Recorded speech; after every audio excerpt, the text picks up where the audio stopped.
Okay, go ahead. So we will be doing our presentation on tort reform in the healthcare industry. And this presentation was created by Julianne Dorney and Alexandria Hallowell. So tort is a civil but not criminal wrongdoing that is committed against a person or property. This excludes breach of contract and usually involves physical harm. But there can also be other types of harm, such as economic loss or emotional injury. Tort can be both intentional or unintentional, and unintentional tort is known as negligence. Unintentional torts are usually the most common types of cases throughout the healthcare industry. Usually the solution for a tort is payment for damages to cover the victim's losses. And some common torts are product liability, slip and fall accidents, and simple assault cases. Tort and criminal laws can sometimes and usually overlap with criminal laws. Okay, so when trying to decide whether or not tort reform was necessary, there are two very big sides to this issue. The first one that I'm going to talk about is those that are against tort reform. So in the first reference at the bottom, it said that 200,000 people die a year from medical malpractice and infections.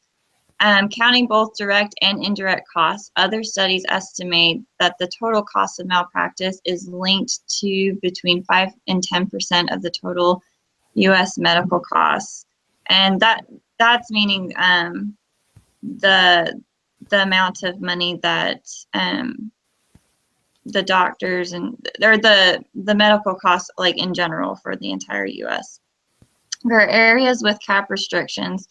Those who were wronged payouts declined 38% for elderly patients and 22% for babies, and cap restrictions we'll get into, but that's mainly for those areas that are practicing tort reform. There's cap restrictions on how much the payouts can be, and so basically it declined 38% for elderly patients and 22% for babies. They're saying that it allows physicians to escape punishment, that there is no guarantee that insurance companies will reduce malpractice premiums, and that it results in unsafe medical practices. And their arguments are that the insurance company losses in the stock market may contribute to rising premiums. So they're saying that it goes back to that 5 and 10% of money. It's a money thing, it sounds like, and they're saying that the cost in rising premiums is not because of the reforms, it's actually because of the insurance company losses in the stock market. You can go to the next slide. Okay, so those that are for tort reform, they are saying that the culture of defensive medicine that has taken root in the United States in recent decades has led to escalating healthcare costs caused by an increase in medical procedures and tests designed to prevent high-cost malpractice lawsuits. So defensive medicine basically is when a doctor or a physician prescribes having other tests done or checking out other areas of reasons that you might be suffering from other symptoms, even though they don't believe that that's the reason that you are suffering those symptoms. As patients use a larger quantity of services, insurance must reimburse physicians for more, and this drives up the health insurance premiums as insurers must make a profit to stay in business. Since medical resources are finite, the supply, while the medical service requested increase exponentially the demand, the cost of each service must increase accordingly. As such, higher insurance premiums combined with higher costs for individual services contributed to an overall increase in the healthcare costs for the country. Additionally, patient care outcomes may suffer as a result of the practice of defensive medicine if liability induces providers either to administer harmful treatments or forego risky but beneficial ones. And some of the statistics that I found was 16 to 64% of physicians across all specialties stopped providing or limited the frequency of providing certain high-risk procedures, or they simply avoided certain patients because of the malpractice environment. and more patients will suffer from chronic illnesses and may develop more serious problems due to lack of access. Physicians are acquiring an avoidance behavior, basically, from certain patients that they feel like they have a higher risk of having a lawsuit come out of. So I personally feel like there needs to be, you can go to the next slide, sorry. So I feel like personally that there does need to be some sort of tort reform. And groups that are for the tort reform are the AMA, the American Tort Reform Association, and the U.S. Chamber of Commerce were three major ones that I found. They propose that tort reform through caps on jury awards to rein in the escalating costs of malpractice insurance and encourage physicians to practice sound medicine. There was a Halinger study noted that the rates of growth in malpractice premiums and claim payments have been slower on average in states that enacted certain caps on damages for pain and suffering and referred to as non-economic damage caps than in states with more limited reforms. And the Thorpe article, called The Medical Malpractice Crisis, talked about caps on jury awards and stated that premiums in states with a cap on awards were 17.1% lower than in states with such caps. So there's studies that show that the premiums, like the medical premiums that we pay for health insurance, is actually lower in states that have the caps. So Texas is known as the tort reform state because of the considerable amounts of effort that have gone into revising Texas tort law, and is mainly known for placing a cap on the monetary damages for medical malpractice claims.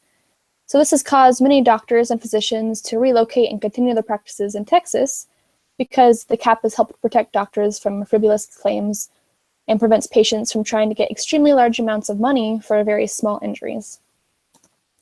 Some unique features of Texas tort law are there are no statutory damages, meaning that a plaintiff has to be able to prove measurable economic losses before they can even receive any type of damages award. And then the Texas Tort Claims Act allows anyone to file a private tort suit against a government entity. Normally, a state entity is protected by sovereign immunity, which prevents the state from being sued. But this Claims Act waives sovereign immunity.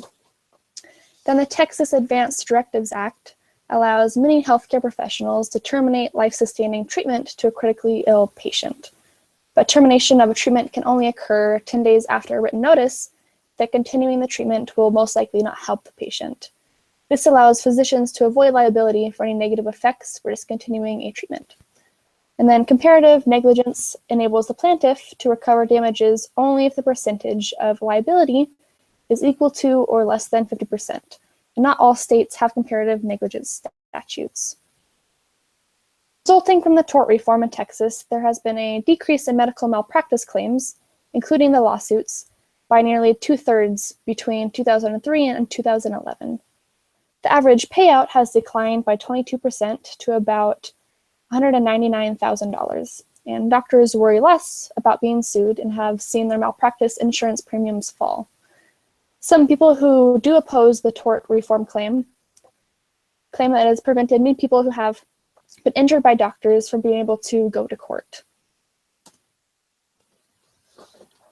Okay, so the last question was why President Obama would not allow for tort reform to be included in the 2009-2010 debates on healthcare reform, which became Obamacare. So I could not find any straight out answer to this, but I did find two interviews where President Obama discussed this, and those links are at the bottom. And basically what he said was he did not, and this President Obama, did not feel that it was fair to put a cap on malpractice awards because he did not feel that it was fair to those who had been wronged. He didn't feel like you could put a price on what somebody has experienced, especially with their own personal lives. The evidence he had seen to that point, he claimed, showed that caps could not lessen medical costs and also protect the quality of patient care. There is major speculation, however, that the real reason that the House has always voted against the reform is because of the heavy contributions from the trial lawyers. You can go to the next slide. According to a 2001 article by Scott Terry, the American Association of Justice Lobby, formerly known as the Association of Trial Lawyers of America, is one of the nation's most well-connected and biggest spending interest groups. In fact, the Center for Responsive Politics reported recently that the AAJ lobby contributed over $1.4 million to various political campaigns in the 2008 election cycle. In comparison, the American Medical Association, if you remember, they are for tort reform. Their lobby has spent $300,000 in campaign contributions.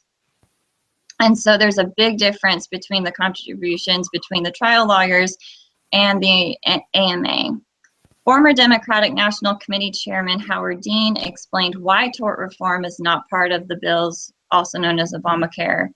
And he said, when you go to pass a really enormous bill like that, the more stuff you put in it, the more enemies you make, right? And the reason tort reform is not on the bill is because the people who wrote it did not want to take on trial lawyers in addition to everybody else they were taking on. That is the plain and simple. So take from that what you will, but that was what I found for that. I believe that's the end of our presentation. Awesome, great work. You know, tort reform is has been a pretty hot topic for a while now. Trying to figure that whole mess out. And as you guys are aware, it's been interesting to see the different point of views. So great work. You guys covered the topic really well. Again, I'm not going to ask you guys the question tonight because where Alex is right now is 11:41. I mean, I can't answer it if you want me to. I don't care. Well, I'm actually kind of phasing it out. I haven't asked it for like the last 4 times, so you're fine. Okay. I'm going to stop recording here really quick, but then I'm going to just stay on for